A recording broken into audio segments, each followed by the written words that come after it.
And for what it's worth, this has arguably been my biggest struggle over the last few years in my fitness pursuits. But once I started changing my mindset with this issue, I was able to prevent myself from backsliding in my fitness routines, which kept my momentum moving forward, and I know that it can do the same for you. I might not know you, and you may not know me, but man, I think it's super cool that you've got the desire to improve yourself and commit to a more active lifestyle, so fist bump to you. So to help you slingshot forward on what is such a beautiful pursuit, and one that will enrich your life experience in ways that are far beyond merely physical, this video is going to cover my top 5 tips that I believe will help get your journey off to a more rewarding start and create more fulfillment in the process. And I can guarantee you that you don't know what the 4th tip is.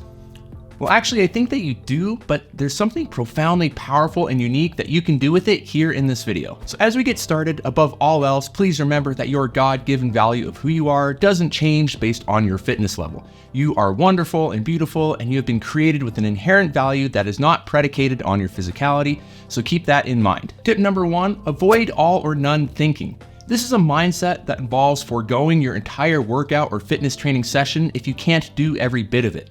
This mindset will absolutely stop you dead in your tracks, and so it's one that we need to start with here in this video. Life will always try to interfere with your fitness and exercise plans, and if you adopt an all or nothing mindset, you'll find yourself getting out of rhythm, getting frustrated, and giving up entirely on your fitness-based pursuits. So don't think that it's not worth doing a portion of your workout if you can't do all of it.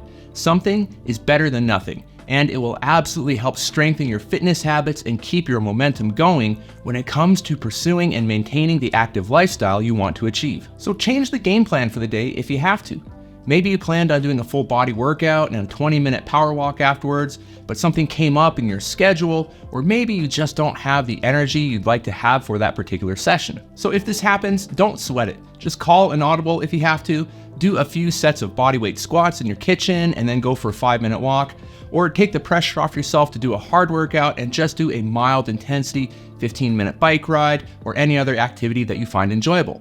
Just do something because it's a lot better than nothing, both physically and behaviorally, as it will keep your body moving and your behavioral habits strong with finding ways to consistently do some form of physical activity. And for what it's worth, this has arguably been my biggest struggle over the last few years in my fitness pursuits, as my life has often gotten incredibly busy for me at times. But once I started changing my mindset with this issue, I was able to prevent myself from backsliding in my fitness routines, which kept my momentum moving forward, and I know that it can do the same for you. Tip 2, set behavior-based goals. I say it all the time, behavior-based goals are your best friend when it comes to helping you feel empowered in your fitness and your active lifestyle pursuits. There's nothing wrong with setting outcome-based goals such as losing a certain number of pounds, dropping a specific number of inches off your waistline, or putting a specific number of pounds of muscle on your frame. Set these types of goals, but also set behavior-based goals. And here's why. Behavior-based goals give you a sense of control in your pursuits, and they leave you feeling in control with your efforts. There's nothing more frustrating than feeling you've done everything right and you've done all that you can when working towards an outcome-based goal, but you still don't lose as many pounds as you wanted, or you don't drop as many inches off your waist as you were trying to achieve. But if you set goals that are based on your behavior, such as, I'm going to do a 10-minute walk every day for 2 weeks in a row, or I'm going to eat an extra serving of vegetables 5 nights a week for the next month when eating dinner, then those goals are within your control and they foster a greater sense of empowerment along the way. Currently, one of my behavior-based goals is to perform 10 minutes of gentle mobility or recovery work before I go to bed every weeknight for the next 2 months. And this is a goal that is entirely within my control and helps me to feel and remember that consistent behavior is the key to better outcomes and a more rewarding pursuit. So don't skip out on setting behavior-based goals. And hey, as always, if you're finding this video to be valuable in any sort of capacity, feel free to hit the like button, that would mean so much to me, and feel free to subscribe if you want to stay up to speed on all the content I'm putting out here on this channel. Tip 3, give yourself permission to make mistakes. Fitness is a lifelong pursuit, and you will always be learning, experimenting, revising, and discovering new things about the world of fitness, working out, exercise, and even your own body. So it would be ridiculous for you to think that you should execute every aspect of your new fitness pursuit with absolute perfection. Now, as an example here, if you're going to learn to play piano, it's expected that you're going to make mistakes even as you learn a basic scale. You'll play each note slowly, you'll hit the wrong ones, and you'll fumble your way through, but you will improve. And soon you'll be executing with much more precision and much greater efficiency. And it's no different with fitness. Now, I've been working out and exercising for over 20 years now, and I've been helping others professionally for the past 15.